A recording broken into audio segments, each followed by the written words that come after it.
अस्सलाम फ्रेंड्स, कैसे हैं आप लोग? सब ठीक ठाक से होंगे। एक और वीडियो के साथ हाज़िर हुआ हूँ। फ़नी वीडियो है। इस वीडियो के लिए स्पेशली हुजूर बख्श सर ने बोला कि अगर शौहर जो है बेरोज़गार हो और बीवी नौकरी वाली हो, जॉब वाली हो, तो शौहर को क्या करना चाहिए।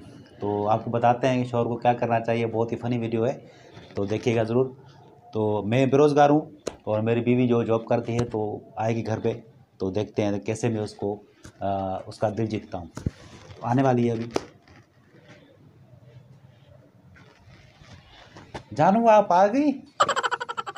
ओ, बहुत थकी होगी आप, बहुत थकी होगी ना, जॉब करती हैं। मुझे दे ये ऐसे ही इधर रखिए, इधर रखिए। हाँ, सर में दर्द होगा आपको, सर में भी दर्द है। ओहो, आपको बहुत ट्रैफिक भी होती है बहुत कराची में, और आप थकी होंगी बहुत ज़्यादा। ऐसे हाथ में भी दर्द होगा। हो बड़ी खिदमत की जा रही है। कमा के आई हो ना, इसलिए। ओहो। तो नाज़रीन, इस तरह आपने अपनी बीवी की खिदमत चाकरी करनी है। जो लोग बेरोज़गार हैं, हजूर बख्शर आपको अपने सवाल का जवाब मिल गया होगा। Thank you so much.